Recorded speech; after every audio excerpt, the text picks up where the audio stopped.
everybody. We are now 85 days into the new year. We thought it might be a good time to come check in with some of our local leaders. We're joined today by Brazos County Judge Duane Peters. Judge, thank you so much for being here today. Glad to be here. Thank y'all for allowing me to come. Yes, well, sir. We appreciate it. We wanted to start off with an update on the medical examiner's office. Do you have any updates about where we stand? We've been seeing some progress on 29th Street. We have. They've drilled piers and now they're starting on the foundation. Completion date is expected to be April of 2026, somewhere in that timeline. And right now we're on schedule. And that's such a needed service for our area because a lot of autopsies were going out of town, and this is going to serve such a great part of our community. It really will, and I think it'll serve not only Brazos County but surrounding counties. I've talked to some of the county judges that are around us, and they're excited about this opening in the future so that their autopsies that are needed will be there. And of course, we're collaborating also with Texas A&M. Dr. Ware, the Dean of College of Medicine, has said that there's a shortage of forensic pathologists not only in Texas but in the United States.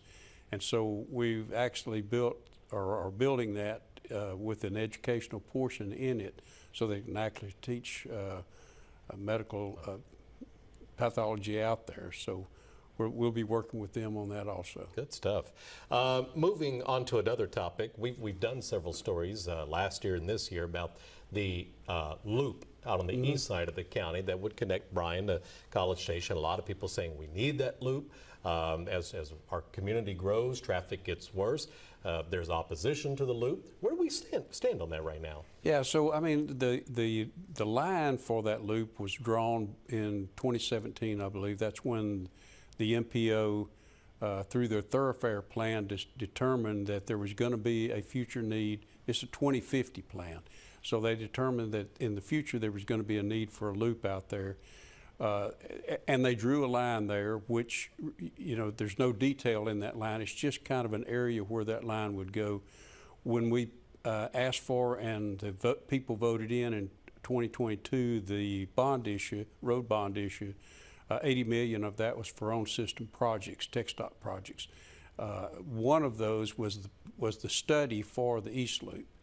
And the study really gives the county a little input about how it can minimally impact citizens, the landowners out there. That's really been the goal of the Commissioner's Court, was to look at how that might be planned out and then really try to align that to where there's least impact to the citizens out there. Can I give you the chance to address an allegation that actually involves you? The group that is the organic group that's opposing that loop. They posted on Facebook the other day, somebody said there's a dip in the loop because you've got land that's just north of where that is and it's trying to avoid land you own. Is that true or not? What's your take on that? Totally inaccurate. I mean, it has nothing to do with, I didn't have anything to do with drawing the line. That line was drawn by the MPO. The original line was. I mean, that's all the lines that everybody has been seeing was all done by the MPO back in 2017. I had nothing to do with it. We had a representative, Commissioner Berry was on the MPO at that time, so we had one representative there. But I didn't have anything to do with where that line was going to be drawn or was drawn. That line actually would be, I mean, it would, if it went that direction, I mean, there's a lot of more flood land that it would go through, but it has nothing to do with anything I did. That's not accurate. Now, talking about other construction projects in our area, we know that there is a new building planned on Texas Avenue near the downtown Bryan area. So where do we stand as far as that? It's the old Bryan ISD administration building. Right, and we call it 101 because that's the address of that location. It is a 60,000 square foot building proposed. It will house the J.P. Constable Precinct 4, adult probation, and the public defender's office. It will, the public defender's office right now is in a space there in the admin building that was an old JP office, and they're kind of stuffed in there, and you know, it's not really, it's nowhere close to adequate spacing in there. And I mean, the hope for the Public Defender's Office is that we potentially could go regional in the future with more space. And the reason that's really important is that if the state will allow us to go regional, the state actually pays for a bigger portion of the indigent defense. And indigent defense is required by county. We have to pay that. That's what the state, that's one of the things they tell us we have to pay for.